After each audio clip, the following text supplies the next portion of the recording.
여름철 자동차 관리의 3대 핵심은 엔진 오일, 냉각수, 타이어죠.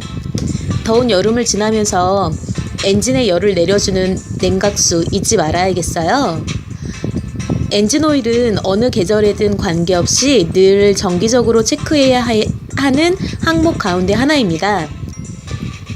타이어는 빗길 운행 시 수막 현상이 발생할 수 있으니 마모 정도와 휠 얼라이먼트를 확인하는 게 필요하다고 해요. 휠 얼라이먼트는 차량 운행 중 힘을 균형 있게 조절해 준다고 합니다.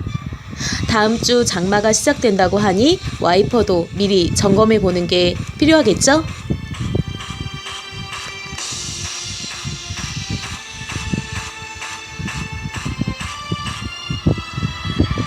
와이뉴스 외전 책 읽어주는 여자 3번째 시간입니다. 여러분 많이 더우시죠? 제가 예언 하나 할까요? 여러분 겨울은 반드시 옵니다. 그것도 조금 있으면 옵니다. 앞서 21일에 하지였었잖아요. 극과 극은 통한다고 하죠. 여름이 제일 긴 날, 낮이 제일 긴 날이 지났으니까 이제부턴 밤이 길어지고 있습니다. 앞선 21일부터 하지였고 그때부터 겨울은 이미 시작되고 있었던 셈이죠.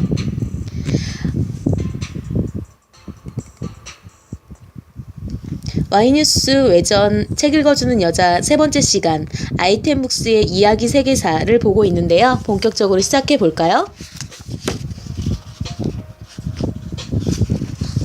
지난번에 저희가 봤던 게 대단원 중에서 첫 번째 단원에서 고대 오리엔트, 이집트 문명까지 봤었죠. 이번 시간에는 중동의 새 문명들 해서 히타이트, 팔레스타인과 시리아의 초기 역사, 페키니아, 이슬람, 아람인과 필리스틴인, 헤브라이인의 종교까지 보도록 하겠습니다.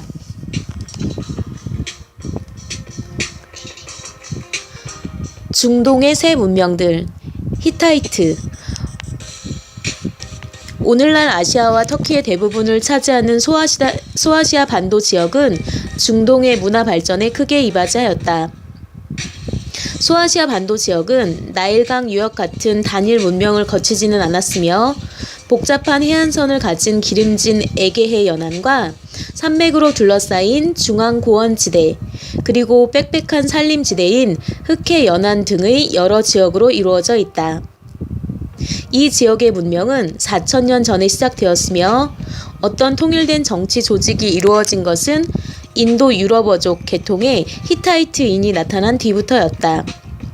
히타이트인은 기원전 2000년경에 할리스 강이 시작되는 중앙고원지대의 일부를 점령하면서 소아시아 반도 지역에 옮겨 살기 시작했다. 이들은 여러 문명을 받아들였고 특히 북부 시리아를 지배하던 후리인들에게 많은 것을 배웠다. 히타이트의 역사는 고왕국 시대와 제국 시대로 구분되는데 고왕국 시대에는 중앙 권력이 인정되지 않았으나 제국 시대에는 중동에서 제일 강한 세력이 되었다. 히타이트를 다스리는 자는 왕으로서 귀족들 중에 우두머리를 일반 회의에서 뽑았다. 그러다가 하투사스를 수도로 정하면서 차차 중앙 집권 체제가 되었고 왕권이 강화되어 전제 군주적인 모습을 지니게 되었다.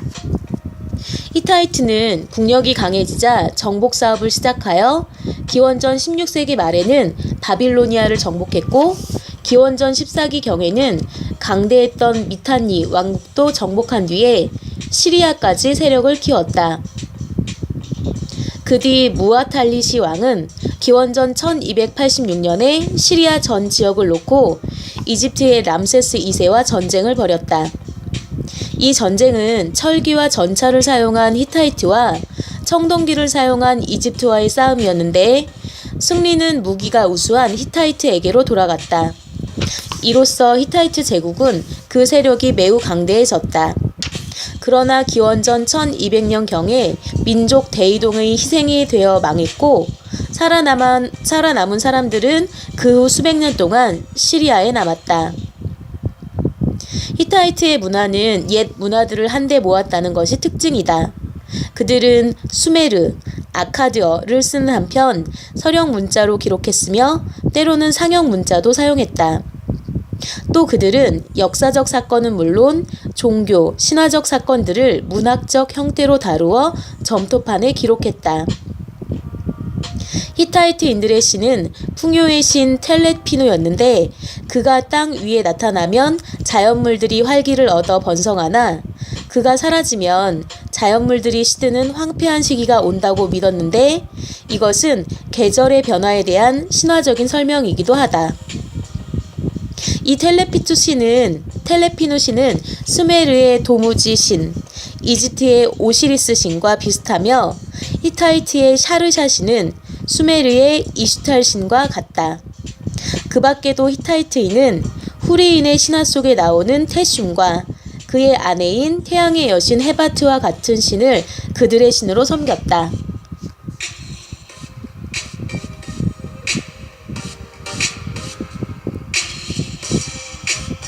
팔레스타인과 시리아의 초기 역사. 팔레스타인은 동쪽으로 유프라테스 강과 아라비아 사막, 남쪽으로 시나이 사막, 서쪽으로는 지중해, 북쪽으로는 레바논 산맥에 둘러싸여 있다. 그리고 시리아는 티그리스, 유프라테스 강과 나일강 사이에 자리를 잡았다.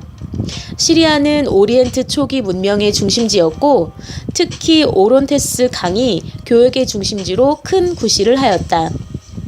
시리아는 해안의 굴곡이 커서 좋은 항구가 생겨났지만 이민족의 침입을 받는 지리적 조건이 되기도 하였다. 요르단의 옛 도시 여리고와 내륙의 다른 초기 정착지들이 이 지역의 문명의 막을 올렸는데 유프라테스강 중류의 도시인 마리는 아모리인을 포함한 셈족 계통의 민족들에게 지배를 받다가 기원전 1550년경 이후에는 후리인의 지배를 받게 되었다. 유프라테스강 오른쪽 연안에는 카르케미쉬라는 도시가 있었고 서쪽으로는 페니키아의 도시들이 번성하고 있었다.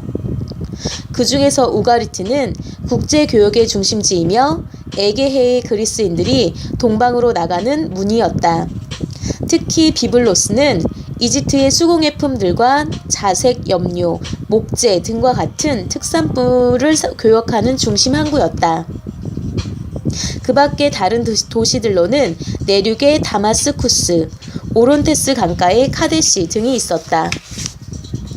기원전 1200년경에는 외부의 침입자들이 우가리트를 파괴하고 대부분의 지역을 쑥대밭으로 만들었으나 다음 세기로 접어들면서 모든 것이 제자리를 찾았으며 철을 사용하는 새로운 문화가 싹 텄다.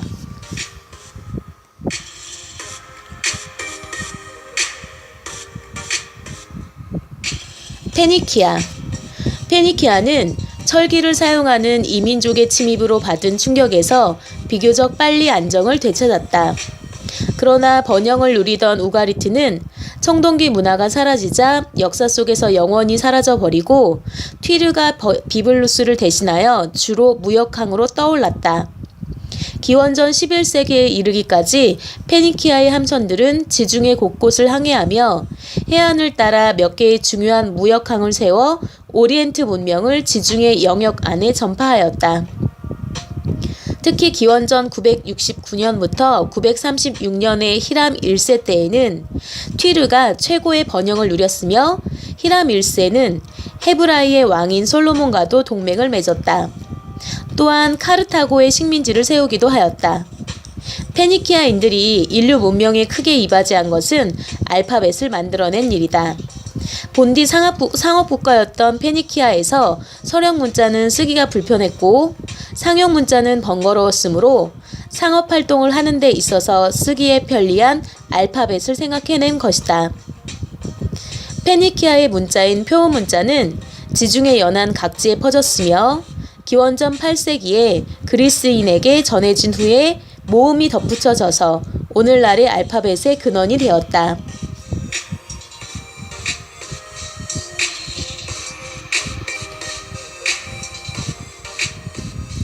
아람인과 필리스틴인.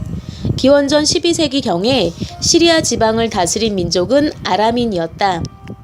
그러나 시리아의 북부에서는 시리아, 히타이트 계통의 왕국들이 여전히 남아서 기원전 8세기에 아시리아의 정복이 있을 때까지 번영을 누렸다.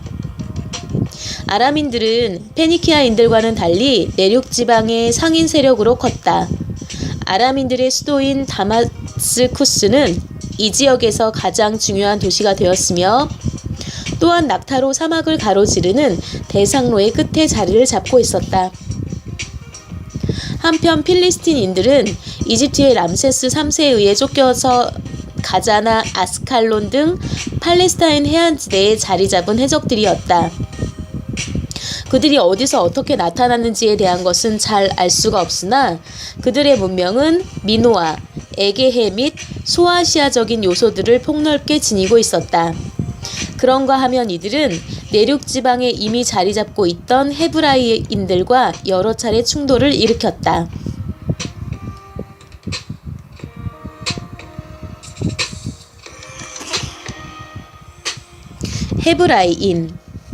헤브라이인의 기원이나 역사는 구약 성서에서 찾을 수가 있다. 일부 학자들은 헤브라이인들과 그들의 시조인 아브라함이 나타난 때를 아모리인들이 메소포타미아로 들어갔던 기원전 3000년대라고 보고 있다. 전설에 따르면 헤브라이인들이 그때부터 팔레스타인 지방으로 옮겨가는 것으로 되어 있다. 헤브라이인들이 무슨 까닭인지는 알 수 없지만 이집트에 머문 적이 있었고 그들의 지도자인 모세가 기원전 1300년경에 이집트의 삼각주 지대에서 이들을 이끌고 팔레스타인으로 돌아갔다. 헤브라이인들이 약속된 땅에 돌아왔을 때 그곳에는 이미 가나안인들이 살고 있었다.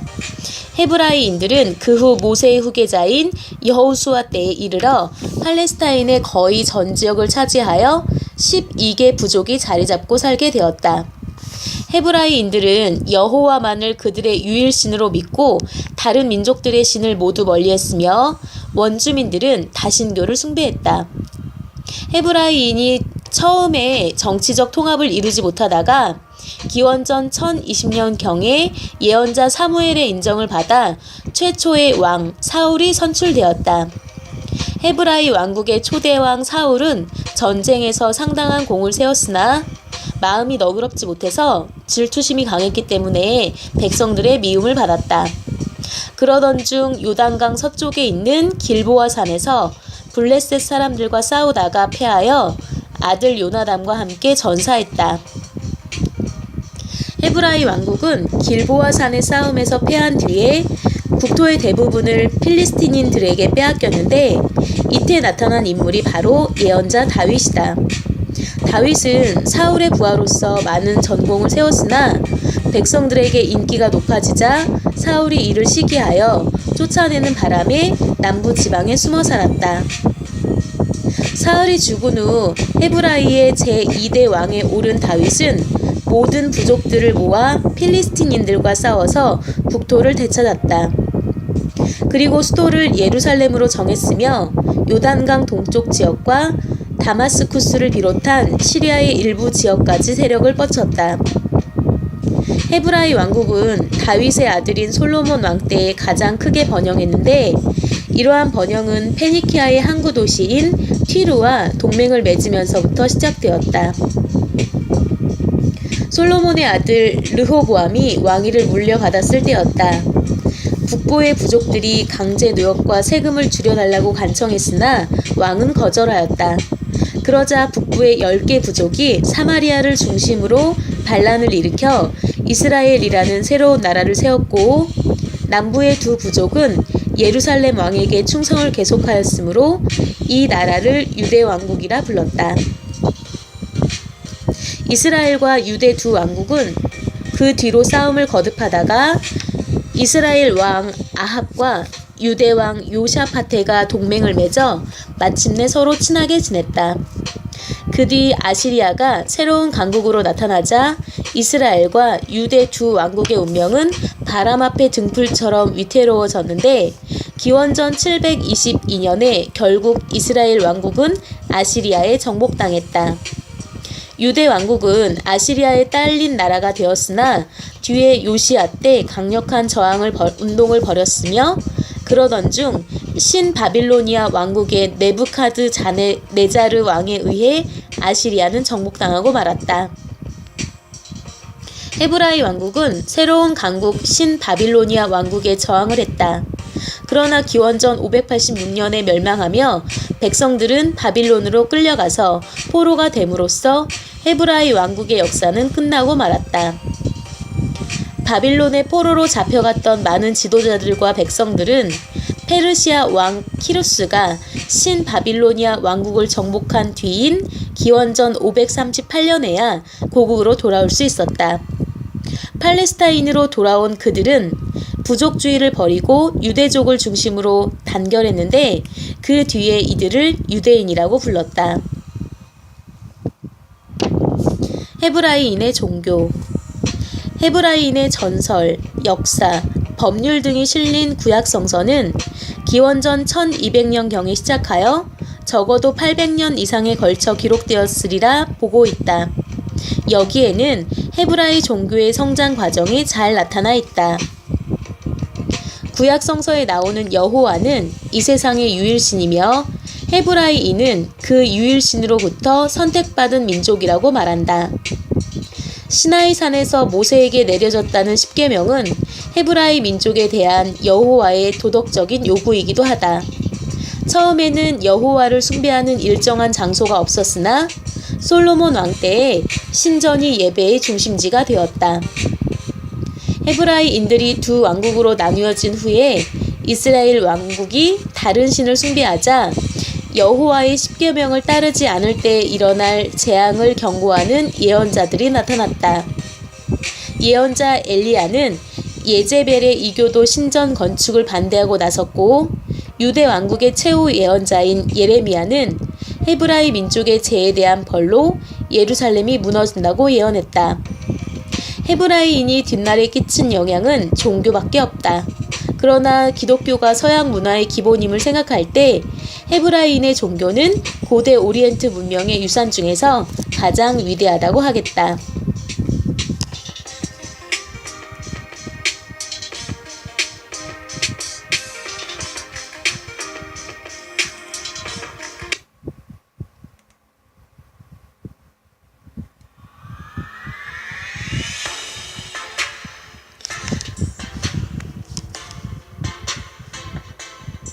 어떠셨나요? 사실 제가 팟캐스트를 시작한 것은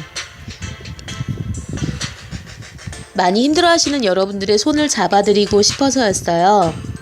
그 취지로 오늘부터 오늘의 희망 메시지를 하나씩 전해드리기로 했습니다. 첫 번째 메시지는요. 독수리는 한 번 날아오르기 위해 100번의 날갯짓을 한다 입니다. 여러분들 지금 혹시 꿈을 꾸고 계신가요? 한 번 날아오르기 위해서 지금 몇 번째 날갯짓을 하고 계신가요? 다소 미비해 보일지는 몰라도 여러분들의 지금의 날갯짓은 멋진 비행의 도약이 될 것을 믿습니다. Y뉴스 외전 세 번째 이야기 여기까지입니다. 네 번째 시간에 먼저 가서 기다리고 있을게요. 여러분 행복하세요.